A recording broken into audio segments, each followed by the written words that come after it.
이은숙 집사입니다. 출애굽기 29장. 내가 그들에게 나를 섬길 제사장 직분을 위임하여 그들을 거룩하게 할 일은 이러하니 곧 어린 수소 하나와 흠없는 순양 둘을 택하고 무교본과 기름 섞인 무교 과자와 기름 바른 무교 전병을 모두 고운 밀가루로 만들고 그것들을 한 광주리에 담고 그것을 광주리에 담은 채 그 송아지와 두 양과 함께 가져오라. 너는 아론과 그의 아들들을 회막문으로 데려다가 물로 씻기고 의복을 가져다가 아론에게 속옷과 에봇 받침 겉옷과 에봇을 입히고 흉패를 달고 에봇에 정교하게 짠 띠를 띠게 하고 그의 머리에 관을 씌우고 그 위에 거룩한 패를 더하고 관이를 가져다가 그의 머리에 부어 바르고 그 아들들을 데려다가 그들에게 속옷을 입히고 아론과 그의 아들들에게 띠를 띄우며 관을 씌워 그들에게 제사장의 직분을 맡겨 영원한 규례가 되게 하라.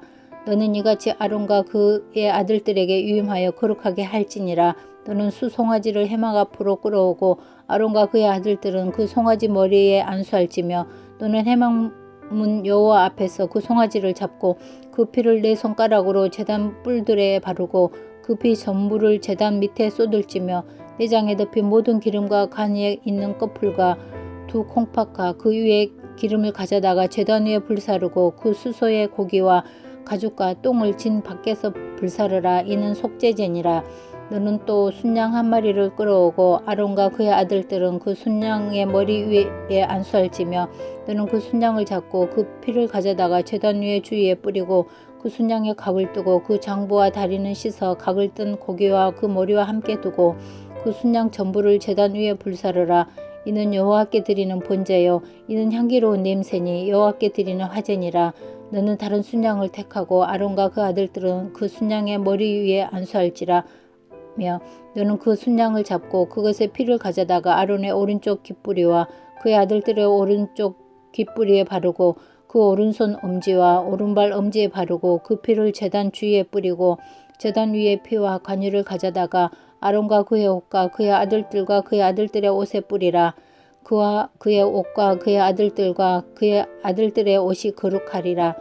또 너는 그 순양의 기름과 기름진 꼬리와 그것의 내장에 덮인 기름과 관 위의 꺼풀과 두 콩팥과 그것을 위에 기름과 오른쪽 넓적다리를 가지라. 이는 위임식의 순양이라. 또 여호와 앞에 있는 무교병 광주리에서 떡 한 개와 기름 바른 과자 한 개와 전병 한 개를 가져다가 그 전부를 아론의 손과 그의 아들들의 손에 주고 그것으로 흔들어 여호와 앞에 요제를 삼을지며 너는 그것을 그들의 손에서 가져다가 제단 위에서 번제물을 더하여 불사르라. 이는 여호와 앞에 향기로운 냄새니 곧 여호와께 드리는 화제니라. 너는 아론의 유임식 순양의 가슴을 가져다가 여호와 앞에 흔들어 요제를 삼으라. 이것이 내 분깃이니라.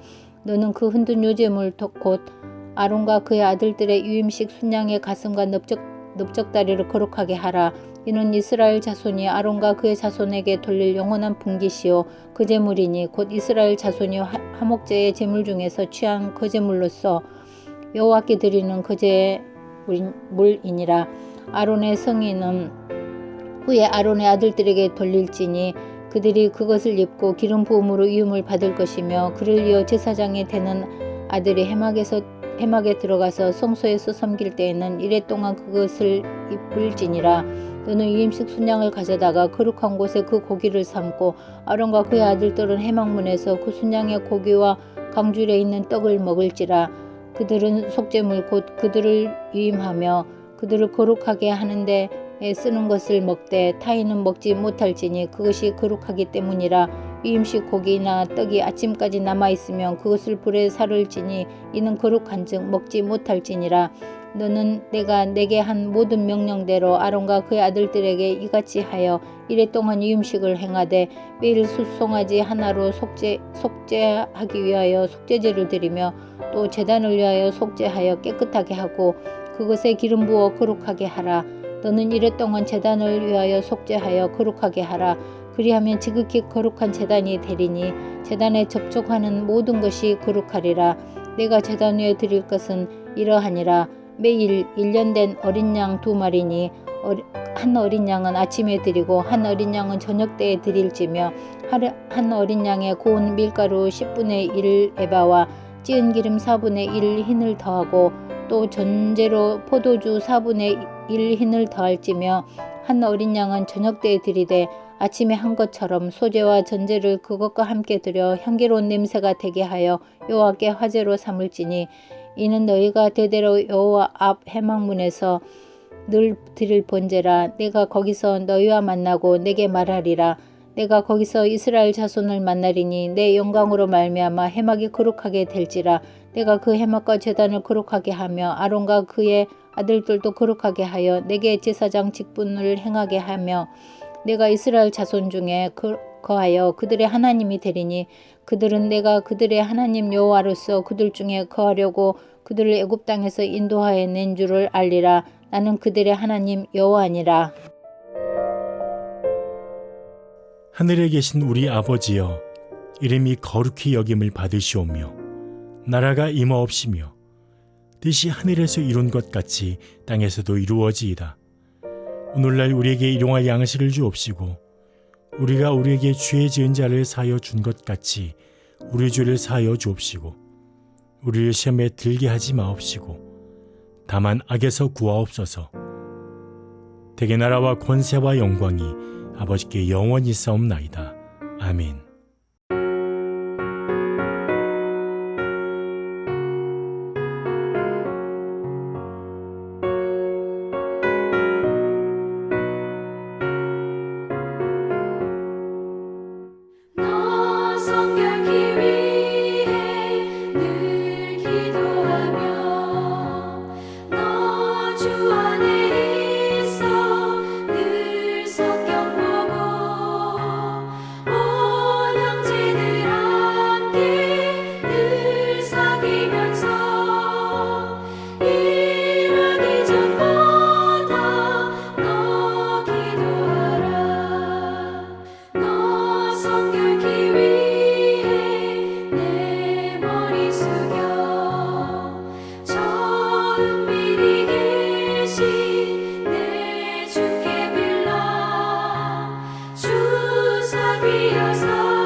오늘 함께 나누는 말씀은 이사야 51장 9절에서 11절 말씀입니다.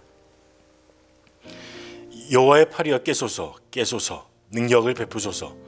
옛날 옛 시대에 깨신 것 같이 하소서.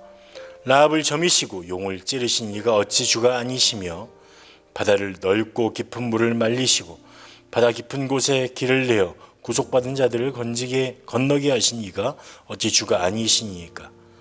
여호와께 구속받은 자들이 돌아와 노래하며 시온으로 돌아오리니 영원한 기쁨이 그들의 머리 위에 있고 즐거움과 기쁨을 얻으리니 슬픔과 탄식이 달아나리이다. 아멘. 빨리 좀 와주세요. 숨이 안 쉬어져요. 빨리 1시간 반이나 되었는데, 이런 구조 요청이 있었습니다. 낚싯배인 선창 1호 생존자들이 2시간 43분 이 죽음의 공포와 싸우면서 애타게 구조 요청을 한 녹취록의 내용입니다. 2017년 12월 3일에 그날 오전 6시 5분쯤에 22명이 탔던 낚싯배 선창 1호가 급유선인 명진 15호에 들이받쳐서 뒤집어졌습니다. 배가 순식간에 뒤집어졌지만 다행히 조타실 아래 선실의 이 작은 부분에 그 부분이 완전히 물에 잠기지 않아서 조그만 공간이 생겼고 숨을 쉴 수 있는 에어 포켓이 형성이 되었습니다. 이 에어 포켓 위치에 낚시객이었던 신모 씨와 친구 2명이 함께 있었습니다. 심 씨는 이후에 애타게 휴대전화를 붙들고 도움을 요청했습니다. 또 심 씨는 6시 32분에 빨리 와주세요라는 7번째 구조 요청을 한 뒤에 자신의 위치가 담긴 GPS 화면을 해경의 휴대전화로 전송을 했습니다.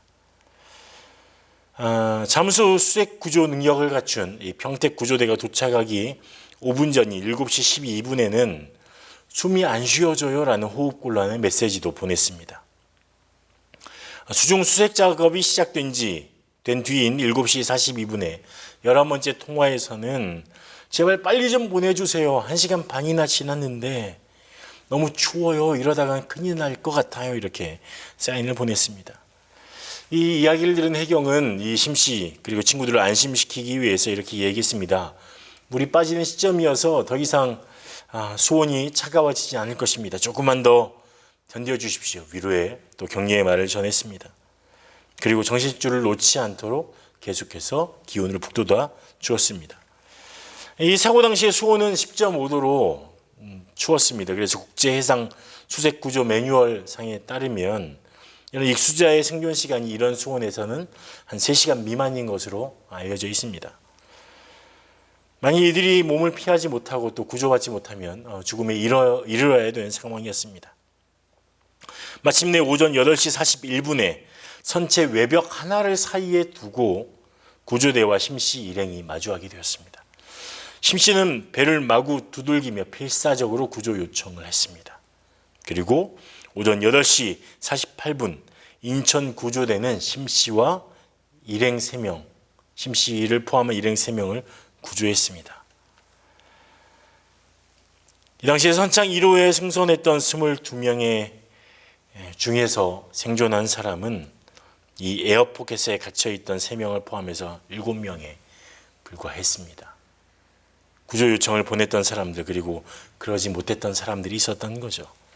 생명의 위협 가운데 있을 때 다급해질 수밖에 없습니다. 그리고 구조 요청을 보내야 됩니다. 긴급하게 제발 저 좀 구해주세요. 저를 좀 도와주세요. 이렇게 구조 요청을 해야 합니다. 우리도 하나님께 구조 요청을 해야 합니다. 어떻게 해야 됩니까? 바로 나를 구할 수 있는 대상인 하나님께 구조 요청을 해야 합니다. 오늘 이사야는 이야기합니다. 여호와의 팔이여 깨소서 깨소서 능력을 베푸소서. 옛날 예적에 하신 것처럼 그렇게 능력을 발휘하여 우리를 도와주십시오. 지금 간절하게 하나님의 도움을 하나님의 구원을 요청하고 있는 것입니다. 이 구원을 요청하는 이가 누군가에 대해서 몇 가지 의견이 있는데 대체적으로는 이사야 선지자로 보는 견해가 대부분입니다. 또 혹자는 바벨론 포로지에서 여호와의 구원을 기다리는 남은 자들일 것이다 이런 이야기를 하기도 합니다. 하지만 어쨌든 이 부분은 이사야 선지자의 호소로 보입니다. 이사야 선지자는 이스라엘 백성을 대신하여 외칩니다. 하나님 깨십시오 깨십시오 우리를 도와주십시오 이렇게 구조 요청을 하고 있습니다. 여호와의 팔이여 이렇게 이야기하고 있는데 여호와의 팔은 앞서서 5절에도 나타나 있습니다. 보편적으로 팔이라고 성경에서 언급될 때는 능력이라고 우리는 이해하면 되겠습니다. 팔이라는 것은 어떤 행위를 하는 주체가 되고 그리고 특별히 하나님에게 사용될 때는 하나님의 능력을 표현하는 수단이 되는 것입니다. 그래서 여호와의 팔은 하나님의 권능 또 만민을 심판하고 다스리시는 하나님의 능력, 자기 백성을 구원하시는 하나님의 능력 이렇게 우리는 이해할 수 있습니다. 이사야는 하나님을 부릅니다. 능력을 가진 하나님을 긴급하고도 간절하게 부르고 있습니다. 그리고 이렇게 부르죠. 깨소서 깨소서 2번이나 반복하고 있습니다. 여기서 깬다는 말은 잠에서 깨어나는 것을 의미합니다. 이사야 선지자는 하나님을 급하게 잠에서 깨우고 있는 것입니다. 불이 났을 때 급하게 가족들을 깨우는 것처럼, 그러게 문을 두드리고 사방에 불이 났어요 알리는 것처럼 다급하게 하나님을 깨우고 있습니다. 주님, 능력의 주님, 깨소서 깨소서, 우리가 지금 위급한 상황에 있습니다. 우리를 도와주십시오라고 구조 요청을 하고 있습니다. 하나님, 저희를 도와주세요. 구조 요청을 하고 있습니다. 그런데 이 구조 요청을 하기 위해서 가장 중요한 선행 조건 하나가 있습니다. 그것은 바로 무엇이냐면 자신이 위험에 빠졌다는 사실을 아는 것입니다. 우리 상태가 위험하구나, 지금 구조가 필요하구나, 지금 생명의 위협이 닥쳤구나라는 걸 아는 것이 필요합니다. 그래야 구조 요청을 할 것 아닙니까? 그렇죠. 요즘 휴가철이라 코로나 상황이라도 바다로 또 들로 산으로 가는 분들이 꽤 많이 있는 것 같습니다. 근데 작년 여름에 부산 앞에 있는 오륙도에서 사건이 하나가 발생했습니다. 중학생 한 명이 파도 휩쓸려서 숨지는 사고가 발생했습니다. 처음에는 단순한 사고인 줄 알았습니다. 그런데 알고 보니까 다른 사연이 있었던 거죠. 이 숨진 A군은 친구들과 함께 오륙도에 놀러 갔습니다. 그리고 수영을 하기 위해서 물에 뛰어들려고 했습니다.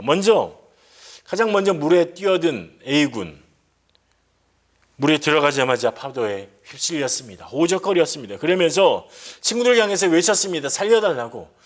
얘들아 119 좀 불러줘, 이렇게 이야기했습니다. 그런데 이 친구들이 놀라거나 119로 부르기는커녕 휴대전화로 물에 빠져서 호적거리는 A군을 촬영하고 있었던 것입니다. 신고하지도 않았습니다.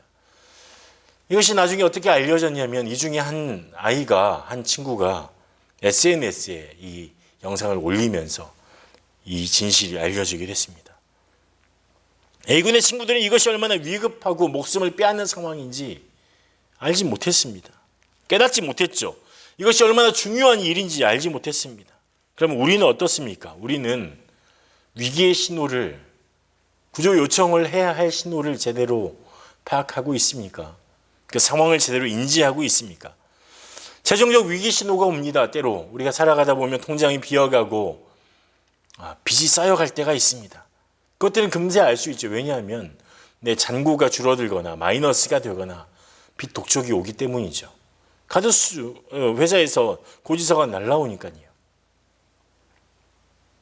그러면 관계적 위기 신호는 어떻게 알 수 있을까요? 쉽게 파악하기는 쉽지는 않지만 이것 또한 잘 파악할 수 있죠. 왜냐하면 돌아보면 사람들이 나를 피하고 나를 만나고 싶어 하는지, 또 내가 혹시 상처받은 게 있고 상처 준 게 있는지 생각해 보면 알게 됩니다. 사람들이 자꾸 나를 피한다, 나하고 만나기 싫어한다, 나하고 이야기하기 싫어한다, 회피한다 그러면 관계적인 위기의 신호가 있구나, 내가 어떤 부분에 잘못이 있는가, 문제가 있는가 우리는 파악하고 알 수 있게 됩니다. 그런데 이 위기 신호를 가장 파악하기 어려운 것이 있습니다. 바로 영적인 위기 신호인 것 같습니다. 영적 위기는 잘 파악되지 않습니다. 잘 드러나지 않습니다. 왜냐하면 내가 성령 충만하지 않아도, 말씀을 읽거나 말씀을 대하거나 전심으로 예배하지 않아도 돈 버는 일에 크게 지장이 없을 때가 많기 때문입니다. 내가 성령 충만하지 않아도 친구들과 잘 어울려 잘 지낼 수도 있습니다.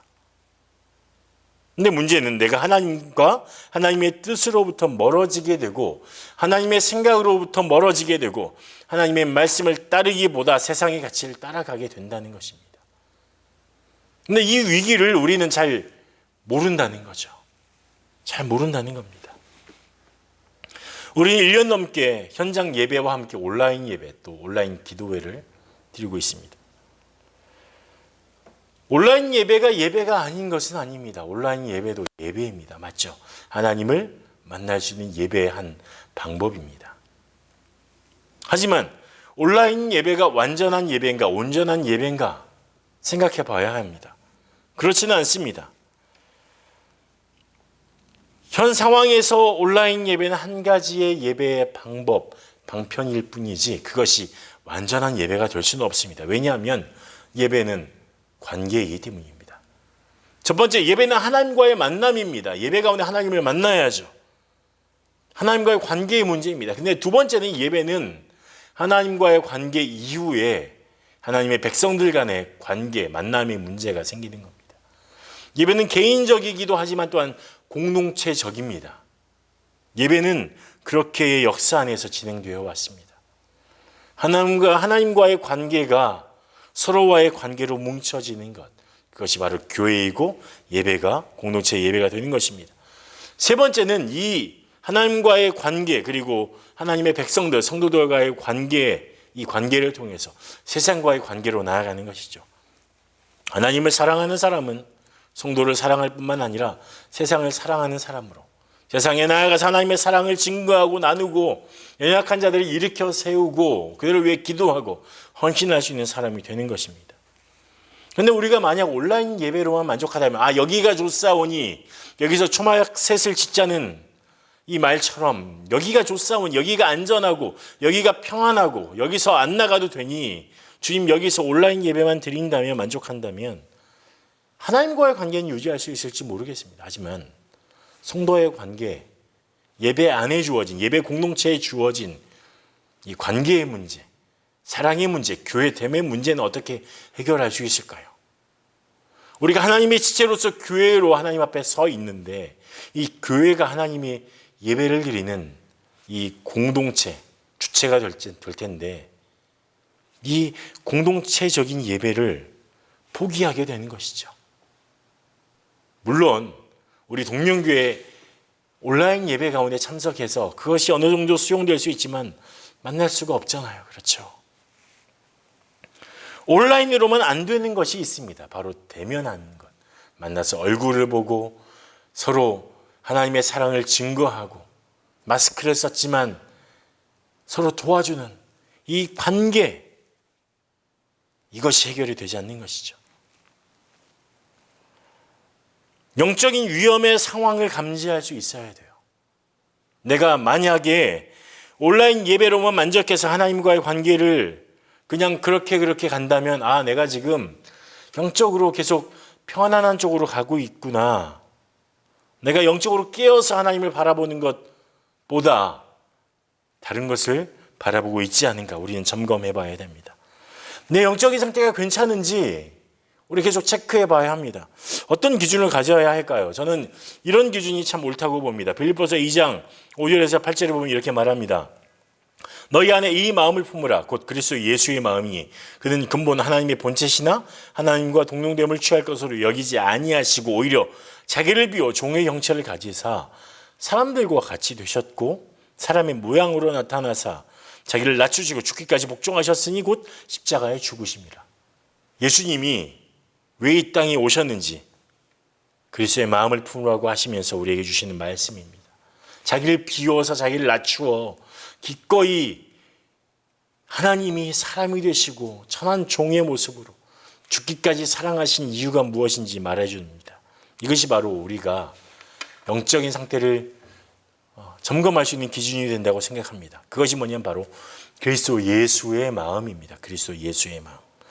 지금 내 안에 그리스도 예수의 마음이 있는지 없는지가 영적인 상태의 체크 포인트가 되는 것입니다. 그리스도 예수의 마음은 무엇입니까? 바로 사랑입니다. 예수님이 왜 그 마음을 품고 하나님의 본체지만 동등됨을 취할 것으로 여기지 않고 자기 몸을 비워 종의 형체를 입으셨을까요? 바로 사랑 때문이죠. 첫 번째는 하나님을 사랑하기 때문에, 그리고 그 하나님의 사랑이 우리를 사랑하기 때문입니다. 만약 예배하러 가지 않아도 될 정도로 여러 가지 이유를 찾고 계신다면, 예배 장소로 나오지 않을 여러 가지 이유들을 코로나 상황이야, 직장에서 힘들어해, 내 가족이 위험한데, 물론 맞습니다. 하지만 예배할 이유가 있잖아요. 예배하러 갈 이유를 찾기 전에 예배하지 않아도 될, 현장 예배에 나오지 않아도 될 이유들을 찾고 있다면 우리는 생각해 봐야 합니다. 하나님의 사랑함이 옅어진 것은 아닌가? 내 영적인 상태에 문제가 있는 건 아닌가? 생각해 봐야 합니다.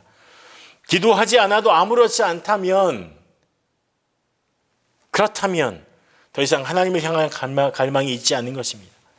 더 이상 내 주변 사람들에게, 구역 식구들에게, 내 소그룹 사람들에게, 우리 교회 사람들에게 관심을 갖지 않는다면 이웃의 사람들에게 관심을 갖지 않는다면 생각해 봐야 합니다.